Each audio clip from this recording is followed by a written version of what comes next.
বিসমিল্লাহির রহমানির রহিম। আসসালামু আলাইকুম। আজ অনেকদিন হয়ে গেল, মাছের কি খবর এবং শৈলী ভেঙে দেওয়ার জন্য আজকে আমরা জাল দিয়ে খেয়ে দিতেছি। সো আমি আসার আগেই তারা অপেক্ষা করে নিয়ে সোহেল ভাই, বিপ্লব, তারা অলরেডি মাছ খেয়ে দিয়ে জাল চাপিয়ে এনেছে। সো আর যে জাল আনার কথা ছিল, ভুলবশত গাড়িওয়ালা অন্য জাল নিয়ে আসছে। তো এটা এমন জাল মনে হয় কোনো যুদ্ধের বেড়া হয়েছিল, এত বেশি ছিঁড়া। সো যা উঠছে এটা নিয়ে আমরা গবেষণা করতেছি।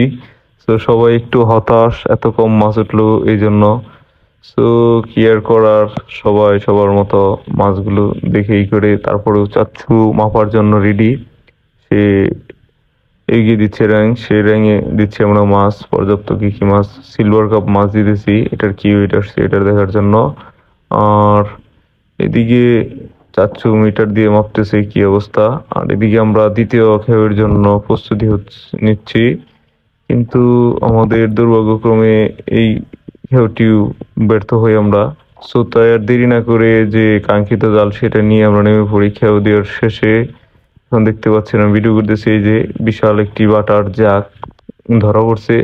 সবচেয়ে ভালো লাগতেছে যে বাটা মাছগুলো আমি 6,000-এর লাইন ছেড়েছিলাম, 1,000, 6,000 কেজি আর কি। সো এখন আল্লাহর রহমতে সবগুলা এত সুন্দর হয়েছে, একটার সাথে একটা একটু 19-20 হয় নাই, সবগুলো গড়ে সবগুলো 100 মণ আসছে। সো আলহামদুলিল্লাহ। আর এই পাশে দেখতে পাচ্ছেন যে বড় মাছের যে মাছগুলো সেগুলো আলাদা করা হচ্ছে। সো এই পাশে মাছের ফালাফালি দেখে সবাই, নানা সহ চাচ্ছু, সকলেই কিন্তু অনেক খুশি। সো দেখা যাক কি অবস্থা মাছের। সো পুকুরে এত পরিমাণ শেউলি হয়ে গেছিল যে জাল খেয়াও দেওয়াটা একদম জরুরি হয়ে গেছিল। সো সেই ক্ষেত্রে আমরা অনেক কষ্ট হয়েছে, যদি অনেক বৃষ্টি বাদল ছিল, তখন আমরা জাল নিয়ে পুকুরে পাড়ে আসি, তারপরেও বৃষ্টি বাদল অপেক্ষা করে আমরা করে দিয়ে দেখতে পাচ্ছেন আল্লাহর রহমতে খুবই সুন্দর হয়েছে মাছ। সো এইদিকে জাল নিয়ে আমরা চিড়ে ফিরছি নৌকার মধ্যে, যদিও নৌকাটা অনেক ছোট, জাল দিয়ে করতে অনেক কষ্ট হয়েছে। সো এদিকে বাটা মাপা হচ্ছে, বালতির সহ ওয়েট হচ্ছে 1530, আর বালতি বাদ দিলে 1200 গ্রাম।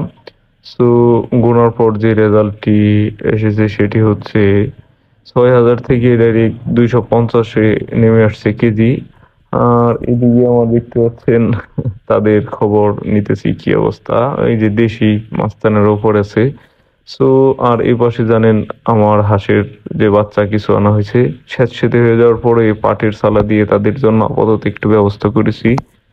আর এদিকে আপনাদের আরেকটা সুসংবাদ দেওয়াই হয় নাই, আমার যে সবচেয়ে বড় ছাগল সেটি একটি সুন্দর বাচ্চা দিয়েছে, যার বয়স আজকে 2 দিন। আলহামদুলিল্লাহ, খুবই সুন্দর মতো সে চলাফেরা করতেছে। আর এর আগে যে ছাগলের বাচ্চাটা দেখেছিলাম, দুইটা হয়েছিল, একটা মারা গেছিল আর তার দুটাই মারা গেছে।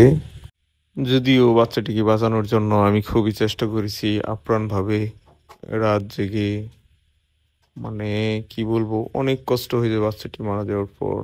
সো এরকম যদি নতুন কোনো প্রাণী এসে মারা যায় আমার ফার্মে, মানে তার জন্য খুবই কষ্ট লাগে। সো আজ এই পর্যন্তই।